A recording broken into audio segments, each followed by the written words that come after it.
This is the foam body caddis, a very simple, elegant, and effective high floating caddis pattern that is a must-have for caddis activity. Here's how you tie it. Using a barbless dry fly hook, a Daiichi 1190, this is a size 14. Start off getting a base of tan UTC 70 denier ultra thread on the shank of the hook. One strategy is to start your thread behind the eye of your hook where you want your body to finish and utilize that as a placeholder when wrapping your materials forward. First on is some Larva Lace foam. This is pre-cut sheet of tan foam.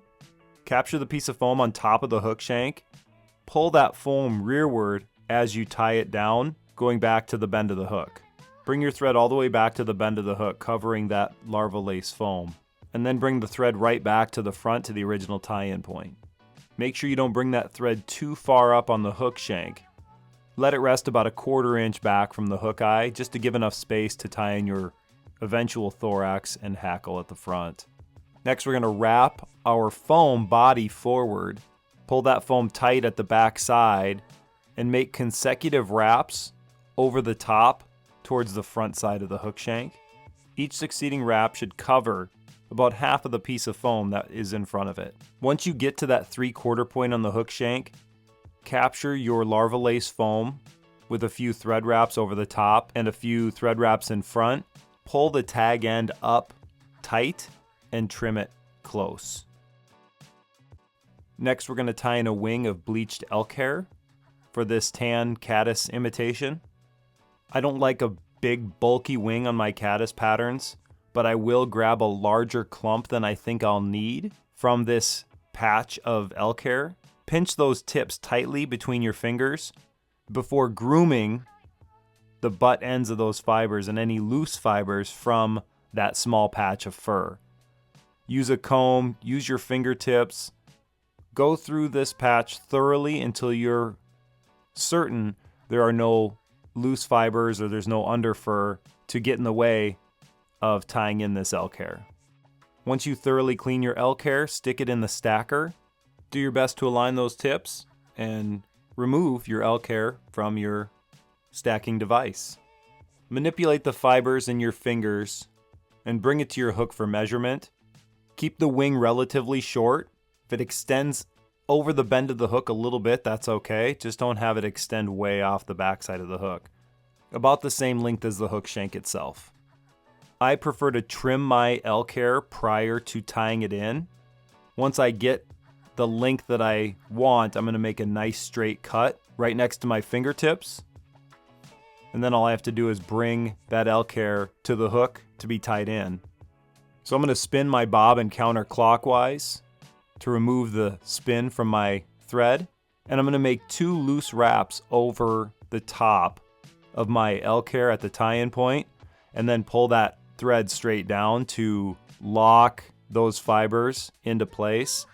Each consecutive wrap forward, I'm going to work through those butt ends of fibers as I work forward on the hook shank, and just continue to capture those fibers down at the front to lock that wing into place. The entire time I'm pinching that wing on the top and not letting it roll or spin on the hook shank. Make sure it's set in place as you're tying that in.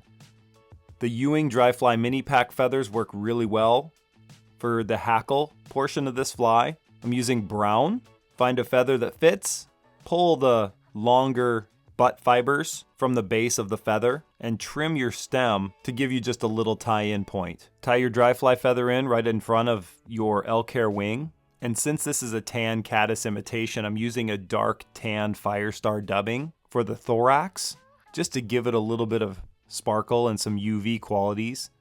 I'm going to dub a small 1 to 2 inch noodle on my thread and make consecutive wraps forward just to cover all of the excess in the thorax and bring it all the way up to behind the eye of the hook. Finally, I'm going to make spiral wraps forward with my hackle feather. I'm going to make about 3 or 4 turns of hackle depending upon the size of the hook. Once you get your hackle just behind the eye, capture it down with a few wraps over the top and a few wraps in front before trimming the excess hackle feather. Add a couple half hitches and a whip finish right here, and then you can trim your thread. The final step, I like to invert my fly and just trim out the bottom hackle fibers, just to make sure that this rides nice and low in the water and that body is prominently shown in the film. I always like to add some super glue or UV resin to the head of my flies, just to make sure they're solid and secure. And that's it. That's the finished, elegant foam body caddis. A very simple, high floating, highly visible fly pattern. Holds up a dropper nicely. It's not gigantic enough to scare fish away. And it lands nice and soft. Especially in the fall, this is a great pattern to have in your box. I hope it helps you out. These are all the materials you'll need to tie the foam body caddis. Head down to your local fly shop and ask for Larva Lace by name. If they don't have the materials you need, make sure they go to hagensfish.com. They can use our handy search tool on our website to find the highest quality synthetic fly tying materials on the market. If it's easier for them, they can just call or email Lorie and she can get you set up with everything you need. Follow Hagen's Fish and Larva Lace on all of our social media channels. Like, follow, subscribe. Check out our videos on YouTube. Make sure you follow us there.